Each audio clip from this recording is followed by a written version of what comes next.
दो, फिर आप देख लेना। धैर्य रखो, नाम जप करो, पहले पाप भस्म होने दो, फिर आप देख लेना। फिर हृदय नाश पड़ेगा। ये ऐसा आनंद का मार्ग है। ये ऐसा थोड़ी कि तुम्हें कोई भुलावे में डालने के लिए। क्या तुम दे दोगे? खुद भिखारी हो, विषयों के तुम दाता हो। क्या क्या दे दोगे? क्या है तुम्हारे पास? अरे सच्चिदानंद बप्पू भगवान श्री लालजू महाराज का जिन्होंने आश्रय लिया, उनको किसी विषयों की चाहत रखने वालों के आगे हाथ फैलाने की जरूरत है? प्रणत कामदम पद्मजार्चितम। तो क्यों वो तुम्हें प्यार कर रहे हैं? क्यों वो तुम्हें दुलार कर रहे हैं? तुम्हारे मंगल के लिए कर रहे हैं। तुमको जो मिल रहा है उसको स्वीकार कर लो तो तुम्हारा जीवन कृतार्थ हो जाएगा। क्या है तुम्हारे पास? अरे जिनके पास अपार धन है वो भी चिंता और शोक से जल रहे हैं, क्योंकि मृत्यु उनका इंतजार कर रही है। मृत्यु धन से थोड़ी हटाई जा सकती है। मृत्यु का भय किसी पद से नहीं हटाया जा सकता, किसी वैभव से नहीं हटाया जाता।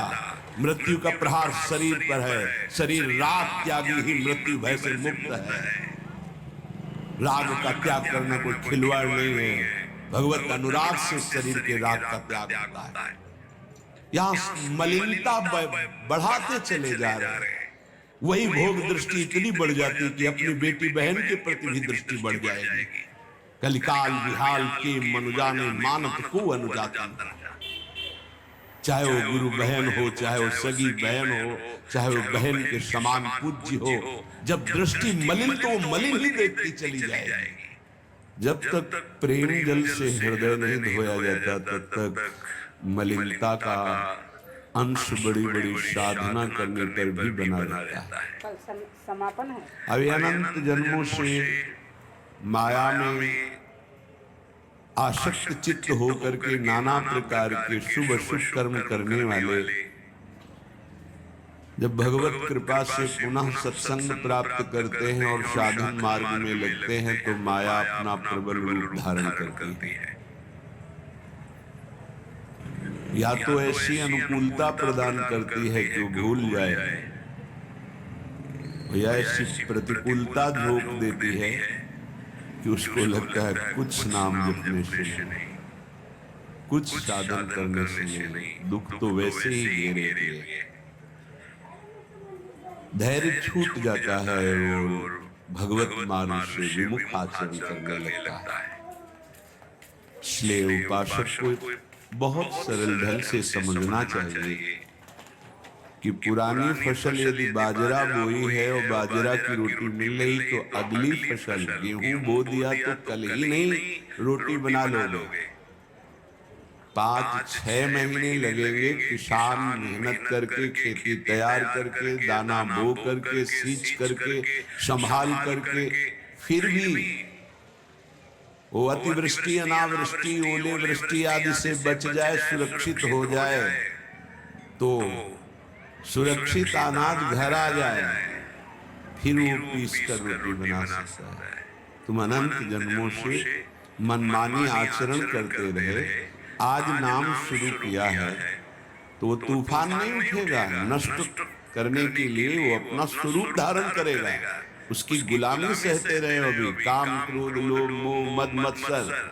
अब तुमको धैर्य पूर्वक नाम को पकड़े रहना। जैसे आंधी चले तो हम पहाड़ का आश्रय ले लें, हटे ना इधर उधर, तो आंधी तूफान पहाड़ को नहीं उड़ा सकती।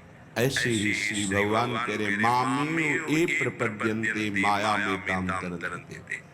माया का तूफान आएगा पर तुम मेरे चरणों को पकड़े रहना, छोड़ना नहीं। पर ये जिनका मलिन हृदय है ना, वो सोचते हैं 4 दिन नाम जप करेंगे सारे दुख मिट जाएंगे। हाँ पक्का मिट जाएंगे, जड़ से मिट जाएंगे, पर धैर्य पूर्वक जीवन को आगे बढ़ाओ। भगवत विमुख होने से तुम्हारा मंगल ही अमंगल है, भगवत सन्मुख होने पर मंगल ही मंगल है। थोड़ा धैर्य धारण करो, तुम्हारी ये फसल तैयार हो जाए, फिर देखना आनंदित हो जाओगे। पर ये कुसंग मन का और तन का, ये दोनों परमार्थ में टिकने नहीं देते। जहां ऐसे मित्र जन मिले जो गलत आचरण करने वाले होते हैं, वो पूछते हैं तुमने शराब छोड़ दिया, मांस छोड़ दिया, तुम नाम जब करने लगे, कुछ लाभ हुआ? अरे कुछ नहीं होने वाला, तुम देख लो करके। उसके दिमाग में माया तो आक्रमण किए ही है। तत्काल नकारात्मक भाव आ जाता है कि नहीं नहीं, भगवत मार्ग में कुछ नहीं मिला, ठीक कह रहे हो, तो आओ हमारे संग फिर हो जाओ। फिर वो माया के मलिनाचरणों में उतर जाता है। वो संत द्रोह, भगवत द्रोह उसके हृदय में अपना स्थान बना लेता है। फिर जन्म जन्मांतर, युग युगांतर कब अवसर आएगा भगवत मार्ग में चलने का। इसलिए जिनको सत्संग मिला है, जिनको नाम जपने का सौभाग्य मिला है, उनको बहुत धैर्यवान होना पड़ेगा। इसको ऐसे पकड़ना होगा कि जैसे हम बहुत बीमार हैं और इस औषधि के सिवा हमारा कोई रास्ता नहीं बचने का। अब हम कोई औषधि खानी है, जहाँ से नाम भव भेषज